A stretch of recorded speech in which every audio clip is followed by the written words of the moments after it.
बिस्मिल्लाहिर्रहमानिर्रहीम। अस्सलाम वालेकुम नाज़रीन, आप यूट्यूब चैनल देख रहे हैं, मैं इमरान ख़ान। नाज़रीन, जब स्विट्ज़रलैंड में मुज़ाकरात हो रहे हैं, पाकिस्तान वहाँ पे मौजूद है, अमेरिका है, कतर है और ईरान की क़यादत भी वहाँ पे मौजूद है, तो उस वक्त जंग दोबारा होते होते बची है।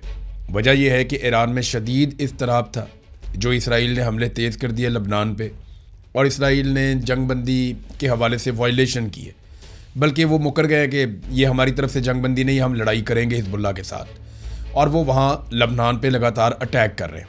अब ईरान के अंदर काफ़ी इज़्तिराब था, बहुत गुस्सा था, वो वापस जवाब देने की तैयारी कर रहे थे। उस वक्त कतर और पाकिस्तान मुतहर्रिक हुए। अमेरिका ने पाकिस्तान के ज़रिए और कतर के ज़रिए ईरान से दरख्वास्त की कि आप अभी सब्र का मुज़ाहरा करें, हम इसराइल को रोकते हैं। अब ये अमेरिका की रिस्पॉन्सिबिलिटी है कि वो इसराइल को रोके, और वो किस हद तक रोक सकता है इसके बारे में भी कुछ कहा नहीं जा सकता, क्योंकि इसराइल में बहुत गुस्सा है और वो अमेरिकन को अब ज़िम्मेदार ठहराना शुरू हो गए हैं अपनी इस शिकस्त के लिए। शिकस्त मैं इसलिए नहीं कह रहा कि मुझे इसराइल और ईरान में से इसराइल बुरा लगता है या मुझे लगता है कि उन्होंने जुल्म किया या उन्होंने एग्रेशन की, ये बात नहीं है। ये अब खुद इसराइली भी कह रहे हैं। इसराइल के अंदर एक सर्वे हुआ है और एक हैरान कुन सर्वे है। उसकी रिपोर्ट के मुताबिक 92% 92% इसराइली शहरी ये समझते हैं कि ईरान इस जंग का फातेह है।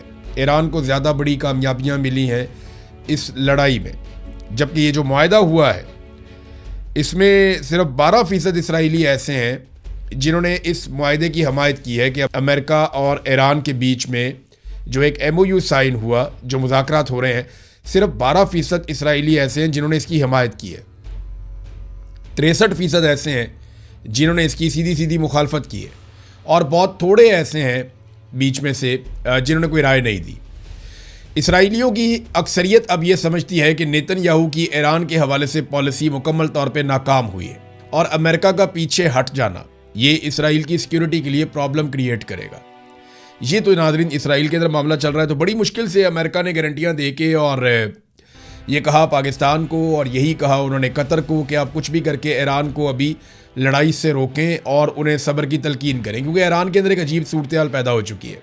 ईरान की जो सियासी क़यादत है, जिसमें कालीबाफ और नाम लिया जाता है इराक़ची का, ये और इनके हमायती वो ये सोचते हैं कि हमें मुज़ाकरात में जाना चाहिए और ईरान को मज़ीद जंग नहीं करनी चाहिए। ईरान ने जंग जीत ली है, लिहाजा इसका फ़ायदा उठाया जाए। जबकि सुप्रीम लीडर मुश्तबा खामनाई और उनके हमायती जो बहुत बड़ी तादाद में है, और ईरानी फ़ौज भी उस तरफ है, तो उनका ये मानना है कि नहीं, अमेरिका के साथ इस किस्म का कमज़ोर मुआहदा नहीं करना चाहिए, हमें बड़ी मजबूती से अमेरिका के सामने खड़े होकर बात करनी चाहिए और हमारे साथ धोखा हो सकता है। अब एक तरफ इसराइल है, उसका इंतहाई सख्त मौक़िफ़ है, दूसरी तरफ मुश्तबा खामनाई और उनके हमायती हैं, उनका बड़ा सख्त मौक़िफ़ है। जबकि अमेरिका अपने मौक़िफ़ से पीछे हट चुका है और कुछ हद तक लचक दिखाई है ईरान की क़यादत ने, लेकिन उन पर शदीद दबाव है। अगर इसराइल बार बार हमले करता है और बार बार जंग बंदी की खिलाफ वर्जी करता है, तो फिर ईरान के पास रास्ता बचेगा नहीं, शदीद तरीन अवामी दबाव पैदा हो जाएगा। सुप्रीम लीडर की लोकेशन क्या है, ये बहुत इंपॉर्टेंट है कि वो कहाँ पे हैं और किस तरह से मौजूद है। देखिए, अभी जो आयतुल्लाह अली खामनाई की शहादत के बाद उनका नमाज जनाजा, उनकी तदफीन की तकरीबात, और ये बहुत सारा कुछ होगा आने वाले दिनों में। जुलाई के दूसरे हफ्ते में ये सारा कुछ होगा, पहले हफ्ते में शुरू हो जाएगा, दूसरे हफ्ते तक ये चलेगा। फ्यूनरल जो तदफीन का सारे मराहिल है वो होंगे। अब इसमें मुश्तबा खामनाई को ऐसा लगता है कि वो सामने आएंगे पहली मरतबा, और उनकी मेडिकल कंडीशन भी अब पहले से बेहतर बताई जा रही है। तो अगर वो सामने आते हैं तो उनकी सिक्योरिटी के बड़े मसाइल हैं। दूसरा, वो अभी जिस जगह पे हैं ईरान के अंदर, जो ईरानी क़यादत है, उनमें से भी बेशतर लोग नहीं जानते कि मुश्तबा खामनाई किस जगह पे महफूज हैं, किस शहर में हैं, किस जगह पे हैं, किस नौइयत की वो सिक्योरिटी है जो उनके आसपास है।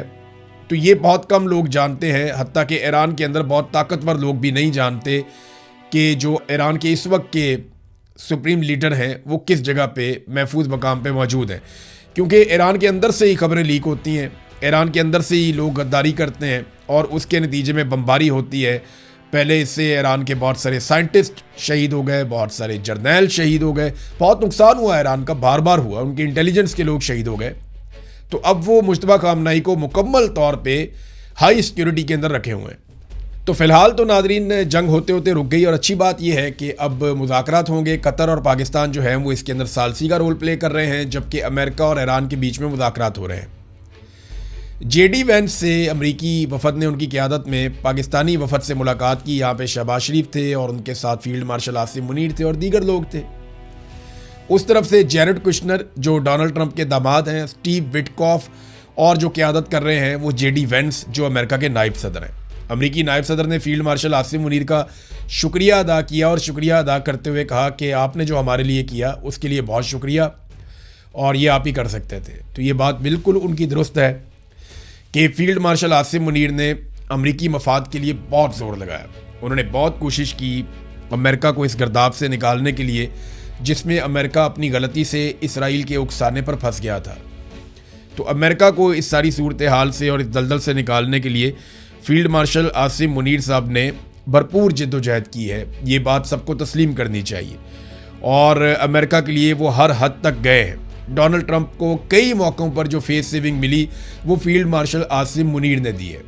शहबाज शरीफ से दिलवाई, बेशक पाकिस्तान का नाम इस्तेमाल हुआ, लेकिन फील्ड मार्शल आसिम मुनीर ने ना सिर्फ बार बार डोनाल्ड ट्रंप को फेस सेविंग दिलवाई बल्कि अमेरिका को इस गर्दाब से निकालने के लिए उन्होंने अपनी पूरी जद्दोजहद की और पाकिस्तान के जितने ताल्लुकात थे ईरान के साथ 70 साल या उसके साथ एक हमारी हमसायगी है, वो एक बरादर इस्लामी मुल्क है, उनको इस्तेमाल किया किसी तरह भी अमेरिका को इस डिफ़िकल्ट सिचुएशन से निकालने के लिए। तो अभी अमेरिका पूरी तरह से निकला नहीं है क्योंकि इसराइल अमेरिका को किसी भी वक्त इस मामले में मुकम्मल तौर पे दोबारा फंसा सकता है। तो अब ये अमेरिकन पे डिपेंड करता है कि वो किस तरीके से इसराइल को रोक कर रखते हैं और अगर इसराइल बाज नहीं आता तो फिर इसराइल और ईरान दोनों को आपस में दो हाथ कर लेने दें। मेरी गारंटी है कि 2-4 दिन के अंदर इसराइल हमेशा के लिए बाज आ जाएगा।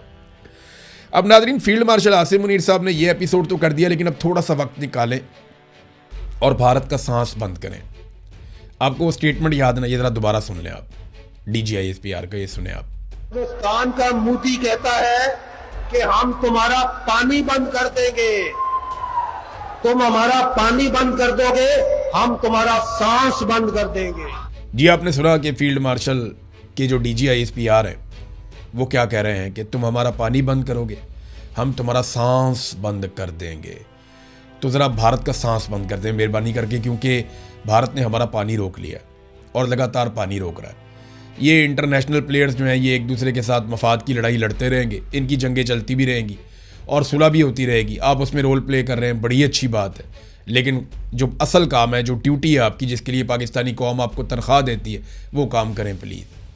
हमारा पानी भारत से छुड़ा कर दें, हमारे पानी पे कब्जा हो गया। राणा सनाउल्लाह को बयान दिए हुए लगभग 48 घंटे हो गए हैं, 2 दिन हो गए, लेकिन अभी तक इंडिया से पानी छुड़वाने का अमल शुरू नहीं हुआ। राणा सनाउल्लाह ने कैटेगोरिकली कहा कि ये खबर 100% नहीं बल्कि 110% दुरुस्त है कि भारत ने हमारा पानी रोक दिया और भारत हमारे पानी पे कब्जा कर चुका है और वो जब चाहेगा पाकिस्तान को खुश्क साली का शिकार कर देगा और जब चाहेगा पाकिस्तान को सैलाब के अंदर डबो देगा। तो ये बड़ी ज़्यादती है।